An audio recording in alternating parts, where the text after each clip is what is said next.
믿음의 조상이라고 불리는 아브라함에게도 이 신앙의 슬럼프가 있었을까요? 안녕하세요. 10분 성경의 보통 목사입니다. 우리의 믿음이 늘 충만하면 좋겠지만 그렇지 않죠. 마치 롤러코스터를 타듯이 우리의 믿음은 충만과 절망을 왔다 갔다 합니다. 믿음이 바닥까지 내려가 있는 상태, 우리는 그것을 신앙의 슬럼프라고 말합니다. 그렇다면 믿음의 조상이라고 불리는 아브라함에게도 이 신앙의 슬럼프가 있었을까요? 네, 물론 있었습니다. 그것도 여러 번이요.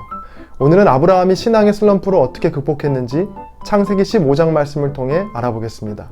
신앙의 슬럼프를 겪었던 분, 지금도 겪고 있는 분, 앞으로 겪게 되실 분, 영상을 끝까지 보세요. 창세기 15장 1절의 말씀입니다. 이후에 여호와의 말씀이 환상 중에 아브라함에게 임하여 이르시되 아브라함아 두려워하지 말라. 나는 내 방패요 너의 지극히 큰 상급이니라. 아브라함은 두려워하고 있습니다. 두려워하고 있는 아브라함에게 하나님께서 환상 중에 나타나신 거죠. 자, 그런데 직전에 아브라함에게 어떤 일이 있었는지를 알면 이런 아브라함의 슬럼프가 이해가 되지 않을 겁니다. 창세기 14장을 보면 아브라함은 위기에 처한 철부지 조카 롯을 구합니다. 롯은 소돔이라는 곳에 살고 있었는데 전쟁에 휘말려 포로로 끌려가게 되거든요. 그런 롯을 구출하기 위해 아브라함은 자신의 부하 318명을 데리고 길을 떠납니다. 그런데 아브라함이 상대했던 적들이 어마어마했습니다. 한 나라도 아니고 무려 4개의 나라가 힘을 합친 연합군이었습니다. 318명과 4개의 나라의 연합군과의 싸움. 결과는 어땠을까요? 모두의 예상을 뒤엎고 아브라함의 승리로 끝이 납니다. 말도 안 되는 싸움에서 하나님의 도우심으로 승리한 아브라함. 그런데 그런 아브라함의 승리의 이야기가 나오고 바로 뒤이어 나오는 창세기 15장 1절에서 아브라함은 두려워하고 있습니다. 신앙의 슬럼프가 찾아온 거죠. 우리 생각엔 신앙의 슬럼프는 삶의 고난과 어려움이 올 때 찾아온다고 생각합니다. 물론 그때도 슬럼프는 옵니다. 그러나 오늘 아브라함이 겪은 슬럼프는 굉장한 승리 이후에 찾아온 슬럼프입니다. 다시 말하면 슬럼프는 우리의 상황이 좋을 때건 좋지 않을 때건 때를 가리지 않고 찾아온다는 겁니다. 특히 신앙의 슬럼프는요. 때를 가리지 않고 찾아오는 신앙의 슬럼프. 아브라함은 어떻게 신앙의 슬럼프를 극복했는지 2가지 방법을 말씀을 통해 찾아보겠습니다. 첫 번째는 들음입니다. 창세기 15장 4절입니다. 여호와의 말씀이 그에게 임하여 이르시되 그 사람이 내 상속자가 아니라 내 몸에서 날 자가 내 상속자가 되리라 하시고. 아브라함은 자기와 사라 사이에 자녀가 없는 것에 대해 두려워했습니다.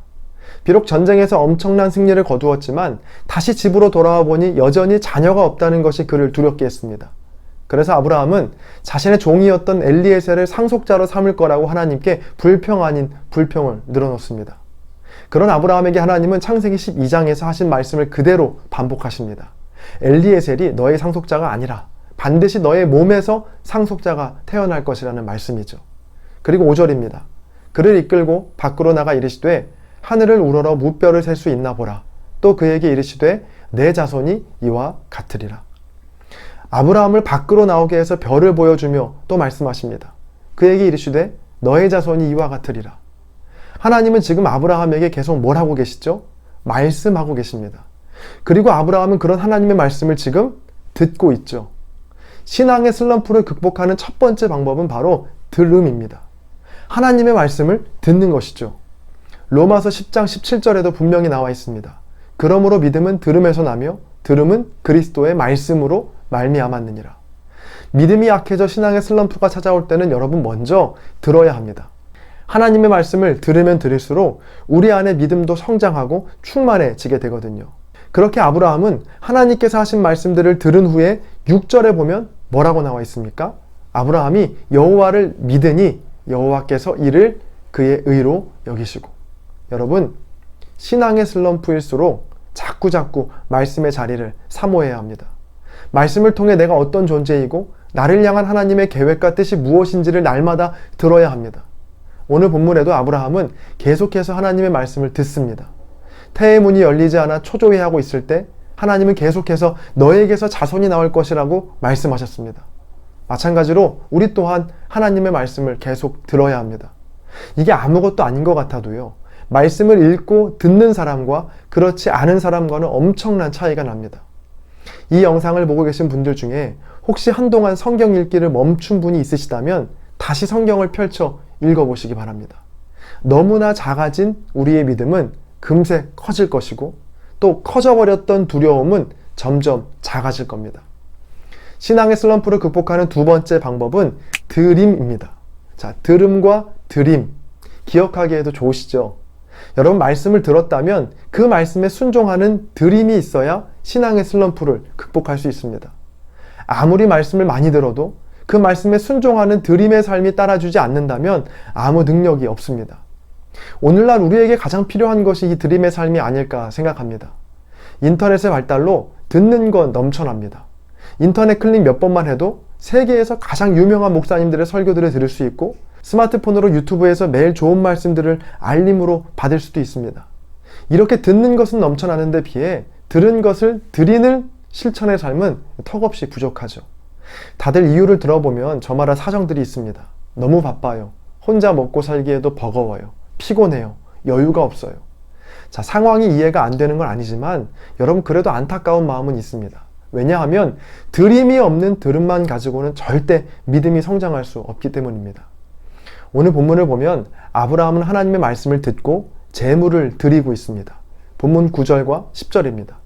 여호와께서 그에게 이르시되 나를 위하여 3년 된 암소와 3년 된 암염소와 3년 된 순양과 산비둘기와 집비둘기 새끼를 가져올지니라. 아브라함이 그 모든 것을 가져다가 그 중간을 쪼개고 그 쪼갠 것을 마주 대하여 놓고 그 새는 쪼개지 아니하였으며. 어느 자료를 보니까 이 3년이라는 기간은 소와 양과 염소가 가장 아름다울 때라고 하더라고요. 그러니까 지금 아브라함은 그저 그런 것을 하나님께 드린 것이 아니라 자신이 드릴 수 있는 최선의 것을 드렸다는 겁니다.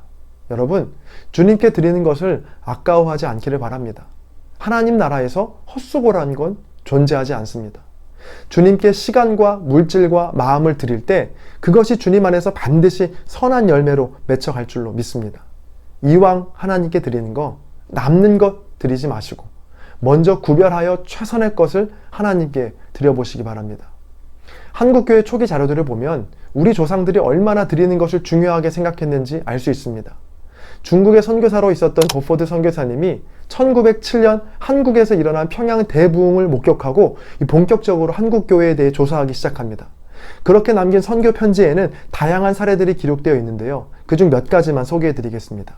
1910년 10월 어느 한 주간 평양에 있는 교회들의 세례인을 조사해 봤더니 한 주에만 무려 4,000명이 세례를 받았습니다. 또 1916년에는 동해안 주변 마을에서 예배를 드렸는데 그 마을에 두 교회가 있었다고 합니다. 한 교회에는 2,500명이 모였고 또 다른 교회에는 500명이 모였습니다. 그런데 그 마을의 전체 인구가 3,000명이었다고 합니다. 그러니까 마을 전체가 전부 예수님을 믿었다는 거죠.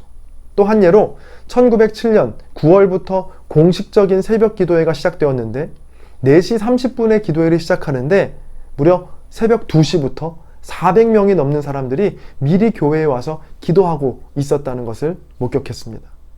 자, 그리고 선교사님들은 또 헌금 설교하기를 굉장히 꺼려했다고 합니다. 그 이유는 너무 많은 것을 드리기 때문이었습니다. 남자들은 시계를 끌렀고 여자들은 폐물을 내놓고 어떤 사람들은 땅 문서까지 바쳤다고 합니다.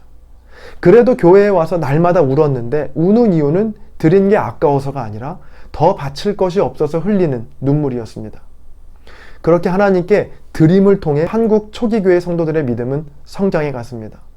고포드 선교사님의 보고서는 이렇게 마무리됩니다. 그들은 이 거룩한 일을 위해 모든 겸손으로 자신을 주 예수께 드렸고 하나님의 충만은 바로 그들을 통해 흘러 넘쳤다. 신앙의 슬럼프를 극복하는 두 가지 방법, 들음과 드림. 하나님의 말씀을 듣는 들음, 그리고 그 말씀에 순종하는 드림. 여러분은 어떠신가요? 혹시 들음 없는 드림, 드림 없는 들음을 하고 계시진 않으신가요? 오늘부터 이 두 가지를 한번 실천해 보세요. 어떤 어려움과 신앙의 슬럼프에도 흔들리지 않는 충만한 믿음을 선물로 받게 되실 겁니다. 오늘의 영상이 여러분의 신앙생활에 도움이 되셨다면 구독과 좋아요, 그리고 특히 댓글로 10분 성경을 응원해 주세요. 하나님의 말씀이 두루 통하는 그날까지 10분 성경은 계속됩니다. 감사합니다.